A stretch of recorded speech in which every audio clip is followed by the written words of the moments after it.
Soma mu gitabo cya kabiri cya Mose cyitwa Kuva, igitabo cya kabiri cya Mose cyitwa Kuva, igice cyaho cya 12 turahera ku murongo waho wa mbere.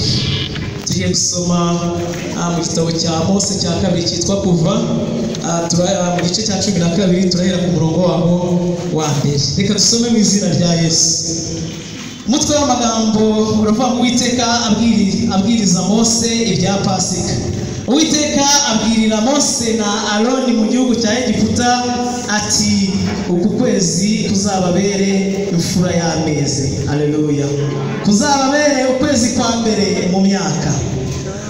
Ku murongo wa 3 avuga ngo mubwire iteraniro ry'Abisirayeli ryose ku wa 10 n'uku kwezi umuntu wese yiyendere umwana w'intama uko amazu yabase ari, umwana w'intama umwe mu nzu imwe, kandi niba inzu ari nto itari bumare umwana w'intama asangire n'umuturanyi we bihereranye, bawufatanye uko umubare we w'abantu uri, uko imirire y'umuntu wese iri, aba ariko muzabara umubare w'abasangira umwana w'intama.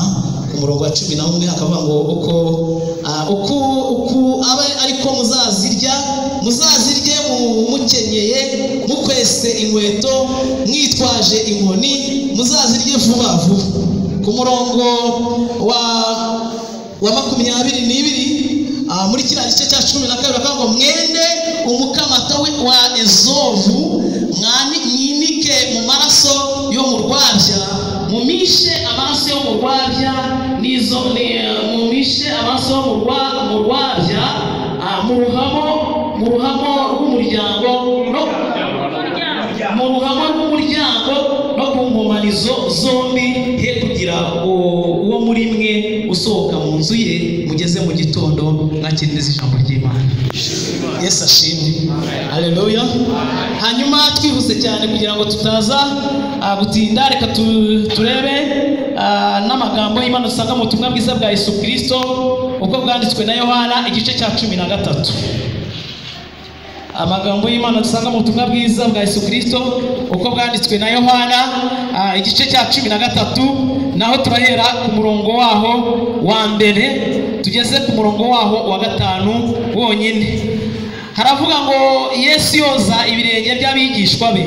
Umunsi wa Pasika utarasohora, Yesu amenya yuko igihe cyo gisohoye cyo kuva mu isi agasubira kuri se. Urukundo yakunze abe bari mu isi nirwo yakomeje kubakunda kugeza imperuka. Haleluya. Bakirya ibyo kurya bya nijoro, Satani yari yamaze koshya umutima wa Yuda Isikaryota mwene Simoni ngo amugambanire. Yesu amenye ko se amweguriye byose, kandi ko yavuye ku Mana, kandi ko asubira kuri yo, ahaguruka aho yariraga, yiyambura umwitero, yenda igitambaro aragikenyeza, aherako asuka amazi ku mbehe, atangira koza ibirenge by'abigishwa no kubihanaguza igitambaro akenyeje. Mwakire neza ijambo ry'Imana. Haleluya. Imana ishimwe kandi Imana yacu yahabwa icyubahiro. Dusomye amagambo atari makeya, kandi buri muntu wese ntekereza ko hari icyo yumviseho kuri uyu mwanya. Ni amagambo nasomye anezeza umutima wanjye. Ni ijambo ry'Imana tugiye kumva kuri uyu munsi. Uyu munsi ni umunsi w'abera, ni umunsi wa 4, kandi twumvise ko ari umunsi ubanziriza Pasika, wendaga kugira ngo Pasika isohore. Ni umunsi ufite ikintu uvuze kubera bose, ni umunsi ufite ikintu uvuze ku bakristu, ni umunsi ufite ikintu uvuze ku muntu wese wamenye Imana. Izina ry'Imana rihabwa icyubahiro. Hanyuma ku munsi wo ku cyumweru ngira ngo tuzinjira neza tumenye ibijyanye na Pasika icyo ari cyo, ariko ijambo Pasika rivuga ibintu bigeze nko kuri 2 nibyo nabashije gusomamo kandi nabashije kubona. Bivuga ubundi mu ndimi z'amahanga bavuga ko ari Passover, cyangwa kunyuraho, cyangwa kurengaho, cyangwa kurengana. Ni amagambo 3. Irya mbere Pasika ubundi risobanura kunyuraho, cyangwa rikavuga kurengaho cyangwa rikavuga kurengana. Hanyuma ni ijambo ryagaragaye muri Bibiliya muri iki gitabo cya kabiri cya Mose cyitwa Kuva, bwa mbere muri kiriya gice cya 12 niho ryabonetse, niho dusanga ijambo Pasika nibwo ryatangiye kuvugwa muri Bibiliya. Iri jambo ryatangiye kuvugwa mu mwaka w'igihumbi 1513 mbere y'ivuka rya Yesu. Ahari abantu benshi bari batarabaho, ariko icyo gihe iryo jambo rya Pasika ryari ririho. Ryavuzwe kubera iki? Iyo tuvuze gatoya ku mateka y'impamvu ya Pasika, ubundi nuko Imana yari ifite umugambi mwiza ku Bisirayeli. Amen. Yari ifite umugambi mwiza ku Bisirayeli, ku bwoko bw'Abisirayeli. Yari ifite umugambi wo kubakura mu buretwa, kuko bari barahungiye mu gihugu cyo kwa Farawo. Nusoma neza uhereye mu gice cya mbere cyo mu Kuva, uraza kubona uburyo Imana bari abantu bagiye mu gihugu, imiryango ya Yakobo, abakomoka kuri urukiryi ruturuka kuri Yakobo cyangwa umuryango uturuka kuri Yakobo na ba Yosefu, bari baragiye muri kiriya gihugu cya Egiputa, mu gihugu cy'abakorewe mu buretwa.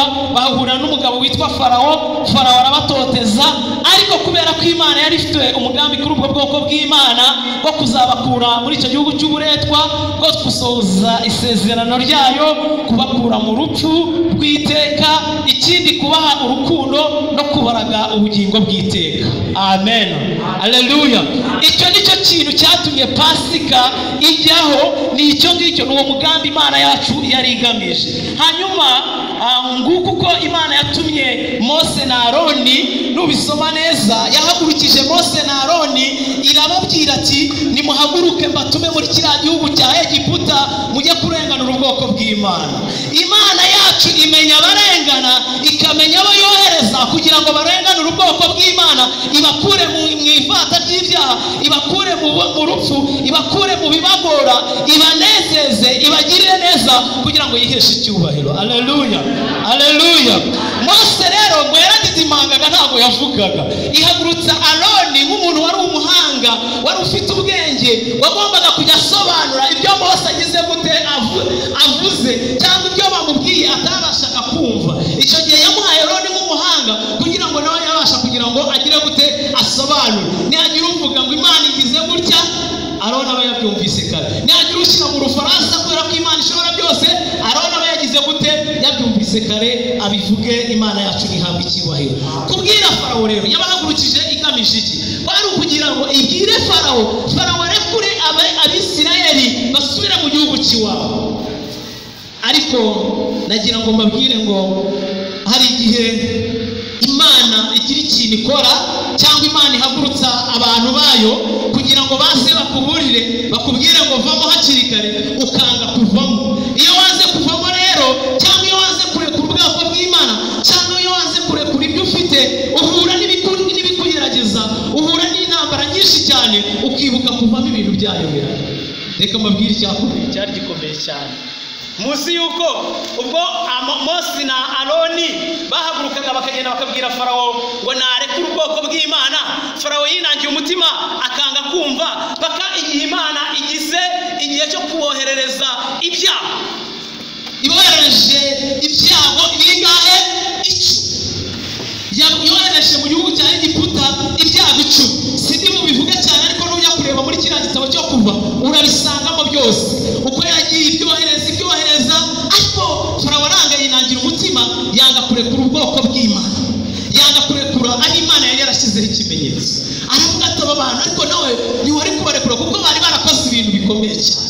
Bari barakoze imirimo ikomeye y'uburetwa, bari barubatse amazu, bari baravuze Imana, bari barahinze ingano, bari bafite ibintu byinshi cyane. Ariko igihe cyaje kugera kubw'imbaraga z'Imana n'urukundo rw'Imana. Haleluya. Haleluya. N'urukundo rw'Imana, Imana ngo itera mbese icyo twavuga icyago cya 10 aricyo cyaje gukora kuri Farawo. Imana itugirire neza, Imana iturengere. Naje gusanga hari igihe abantu dutegereza yuko ibyago biza cyangwa ibibazo biza kugira ngo tumenye ko Imana yacu ikora, kugira ngo tumenye ko Imana yacu idukunda, kugira ngo tumenye yuko Imana yacu ishobora byose. Urugero, iyo hari igihe umuntu arwara ataraza urusengero ruri, akibuka ko Imana iriho, ari uko yageze mu bimukomeye. ntibikomere. Hari igihe ibintu byanga, urugo rukanga, ibintu bikanga, ingorane zikaza, ibibazo bigatera, umuryango ugashwana, intambara zigakomera, abantu bakibuka Imana, ariko ibintu byamaze kugera mu rugo. Ariko uyu munsi ndaguhamiriza mubwire ngo ibyo byose ni ubusa, tumenye Imana ikora, tumenye Imana ibyo bintu byose bitaratugeraho. Haleluya, haleluya, haleluya, haleluya. Hanyuma muri icyo gihe rero Farawo yagezeho n'icyo cyago kimaze kumugeraho, ngo cyari icyo kwica abana b'imfura, abana b'imfura bavutse, ndetse n'amatungo yose yo muri icyo gihugu bakayica akavanwaho. Ariko wari umugambi mubisha wo kugira ngo babone uko bakumira gutoteza abo Bisirayeli, ndetse no kubica, ndetse banashakaga no kwica Yesu, nawe baramushakaga kuko byanga byakunda. Hari icyo Imana yari yaravuze, kandi hari icyo Imana yashakaga gusohoza. Yesu ashimwe. Kubera inyungu Farawo yari afite, yanze kurekura ubwo bwoko bw'Imana rero. Hanyuma Satani yo yakujemo, nabivuze, iyo yaje mu bantu ntushobora kurekura, kuko hari byinshi aguha biguhenda, hari byinshi aguha bikubeshya, hari byinshi aguha akwereka yuko birimo neza, akujyana mu bintu mbese ibyo ushaka byose, akakujyana mu bapfumu, akakwereka uko ariho bizakunda, akakujyana mu bintu bidafite 12, akakwereka ko ariho bizakunda, mbese akabanza akakwereka n'ibyo ushaka byose akabiguha, ariko akabiguha mu nzira itari yo. Byasabye rero guteza ibyago, nabivuze, icyago cya 10, kwica abana b'imfura z'abantu n'amatungo. Hanyuma cyari igihano kigenewe Abanyegiputa muri icyo gihugu, uko twabibonye muri Bibiliya, cyari igihano kigenewe abari Abanyegiputa, kubera yuko icyo gihe bari banze, bagomeye ubwoko bw'Imana. Ariko kugira ngo Abisirayeli barokoke, Imana yategetse kwica umwana w'intama, ngo abe igitambo, abarengere, abagirire neza, kandi icyo gitambo cy'intama kitagira inenge, kitanduye. Ubwo ndashaka kugana impamvu Pasika iriho. Haleluya, haleluya, haleluya, haleluya.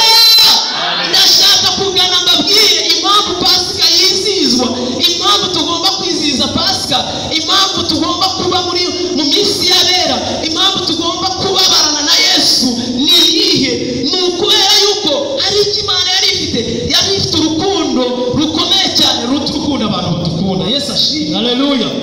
Hanyuma maze amaraso icyo gihe bamaze kwica iyo ntama cyangwa umwana w'intama utagira inenge, Yesu yabategetse kugira ngo bitandukanye n'Abanyegiputa bari aho ngaho, bitandukanye n'abataramenye Imana. Haleluya, haleluya. Yabategetse gufata amaraso. Yesu ashimwe. Ngo maze nibarangiza bafate cya giti bita ezobu, ngo cyari igiti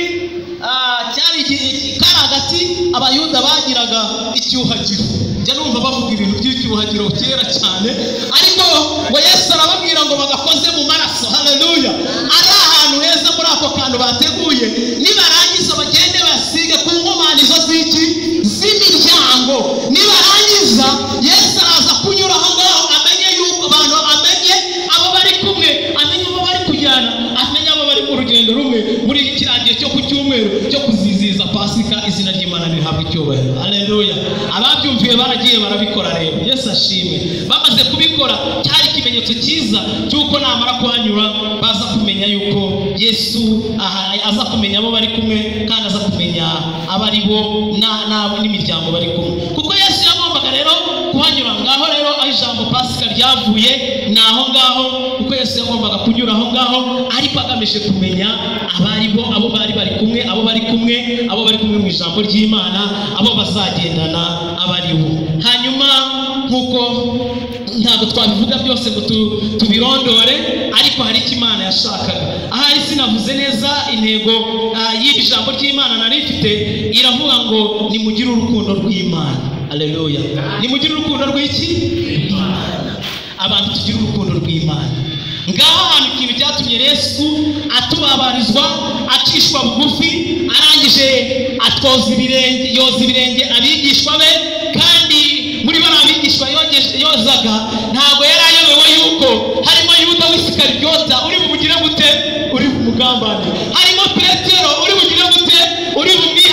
inshuro eshatu. Imana ishimwe yuko ibintu byose Yesu abimenya mu gihe gikwiriye, ariko kubera urukundo dukunda, kubera urukundo dufitiye, ntabwo ajya tureka ararangiza akatwoza ibirenge. Haleluya, haleluya, haleluya. Iki kintu Imana igishakaho, nubwo byadukomerera, nubwo twahura n'intambara, nubwo twahura n'ibiturusha, nubwo twahura n'ibitugora, turasabwa guca bugufi, turasabwa kugaragariza bagenzi bacu urukundo nk'urwo Yesu yagaragaje yicisha bugufi yoza abigisha be ibirenge. Haleluya, haleluya. Hanyuma hari ikintu cyantangaje nuzakomeza ugasoma rino jambo ry'Imana ngo Yesu yafashe intongo nziza. Ariko Mana, Yesu ni mwiza. Haleluya, Yesu ni mwiza cyane.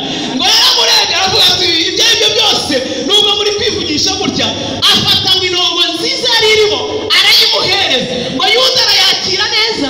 Amaze kwirya ngo abadayimoni bamuteye, bamaze kumwuzuramo, atangira kuvuga ati iyi ntebe nanjye nayicaraho. Imana iturengere. Ngicyo intongo y'inyama, ngibyo bituma abantu bangana, abantu bakabura urukundo bakaruka, abantu bakabura urukundo bakagambanira, abantu bakabura urukundo bakajya mu mashyari, abantu bakabura urukundo, mbese ibintu bikajya kure, urugo rugasenyuka, kuko abantu babuze urukundo, bibagiwe icyo Yesu yabashakagaho, bibagiwe gutanga urukundo, bibagiwe kugirirwa neza n'Imana. Hanyuma hari ibintu bitatu rero bituma twitegura Pasika. Icya mbere ni ukozanya ibirenge. Twabibonye, Imana ishimwe, biba bidutegura kugira ngo tuzagere mu gihe cya Pasika kandi tumeze neza. Ariko igikubemo cyane cyane ni urukundo, uburyo Imana yerekanye urukundo rwayo idukunda. Nushaka kubisoma uze kureba mu Baroma igice cya 5 umurongo wa 8, ntabwo mpasoma. Ubwo Kristo yadupfiraga turi abanyabyaha, akadupfira ku musaraba, akatwereka urukundo kugira ngo twese tubabarirwe ibyaha. Hanyuma icya kabiri, imbabazi z'ibyaha byacu, uburyo Yesu yatugiriye imbabazi. Aha niho Imana yiyungiye n'abari mu isi, ntiyaba ikibabaraho ibicumuro. Uzese kureba mu rwandiko rwa 2 Pawulo yandikiye Abakore n'igice cya 5 ku murongo waho wa 19. Hanyuma mu mwuzuro wayo twuzura n'Imana, kandi ku munsi wa 5 hari niho Yesu ubwe yabambwe ku musaraba, hanyuma arahambwa. Twabibonye ko ku munsi wa 4 wari umunsi wo kozanya ibirenge ku Bisirayeli, kubigisha ba Yesu n'abigishwa n'umwigishwa aboza ibirenge. Hanyuma ku munsi wa 5 abambwa ku musaraba, aramanuka, arapfa, arahambwa. Hanyuma ku munsi wa 6 ajya mu mva. Haleluya, haleluya, haleluya. Kubera urukundo agize gute adukunda, ahari sinzi ko hari wadukunda urukundo rungana gutyo. Hanyuma ku munsi wo ku cyumweru arazuka, dukomera Imana yacu. Hanyuma azuka akutugirira neza, Yesu ashimwe. Hanyuma icya 3 aduha ubuzima bushya. Hanyuma ubwo buzima nicyo gihe twabatizwaga, hanyuma tukemera yuko twihanye ibyaha, tukemera yuko tugiriwe neza n'Imana. Ubundi umuntu wamaze kubatizwa aba yavuye mu byaha, ntabwo yagakwiye kongera kujya mu byaha ukundi, ntabwo yagakwiye kongera kwangana ukundi, ahubwo yatumbira Yesu. Izina ry'Imana rihabwa icyubahiro. Haleluya, haleluya. Hanyuma rero tugana ku musozo, nyuma y'ibi byose hakenewe ikimenyetso kigutandukanya n'abanyegiputa ukaba mu Baheburayo. Hanyuma Abayisiraheli bari bari kumwe na Yesu, bashyiraho ikimenyetso kiri butume Yesu abamenye. Turakeneye yuko dushyira ibimenyetso mu rugo rwacu, Yesu akamenya yuko turi kumwe, akadutandukanya n'abariya, akadutandukanya n'abo twita abanyamahanga, maze yaze yagera iwawe agasanga hari ikimenyetso. Izina ry'Imana rihabwa icyubahiro. Haleluya, haleluya. Uyu mugoroba ndakwinginze, uko biri kose Imana iragukunda. Icya mbere cyo, Yesu aragukunda, kuko iyo ataza kugukunda ntabwo ari kwemera kunyura muri ubu buribwe bwose, muri ubu busharire bwose, kugira ngo agucungure uyu munsi wa none uba uriho, nanjye mba ndiho. Ndakwifuriza ko iwawe haba ikimenyetso. Icyo kimenyetso kigatuma kimenyekana yuko Yesu ari iwawe, kandi iyo ahanyuze asanga ibintu byose bimeze neza. Izina ry'Imana rihabwa icyubahiro. Haleluya. Soje rero mbabwira ngo icyo kimenyetso ikimenyetso ni urukundo rw'Imana. Yesu ashimwe. Haleluya.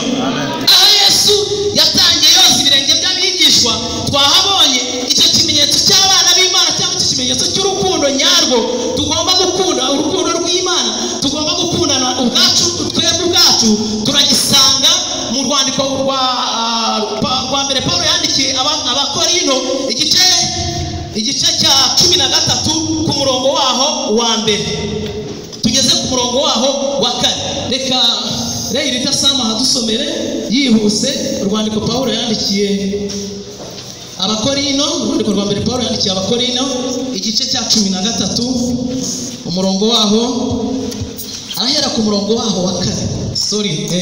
Urwandiko Pawulo yandikiye Abakorino rwa mbere igice cya 13 ahera ku murongo waho wa 4. Impapuro ni 175 bafite Bibiliya nk'iyanjye. Noneho twasome bitesoza, Imana yacu ihabwa icyubahiro. Haleluya. Dusome urwandiko rwa mbere Pawulo yandikiye Abakorino igice cya 13 duhere ku murongo wa 4. duhere ku murongo wa 4. Yego. Banditse ngo urukundo rurihangana rukagira neza, urukundo tugendane gake. Urukundo Yesu yadukunze, impamvu nababwiye ngo mugire urukundo rw'Imana n'izi mpamvu zikurikira, kubera ko Yesu hari ikintu yadushakagaho. Haleluya. Icyambere aravuze ngo kugira ngo ikimenyetso tukigire neza kandi ikimenyetso tube tugifite mu by'ukuri nuko tuba dufite urukundo urukundo rurihangana rukagira ineza.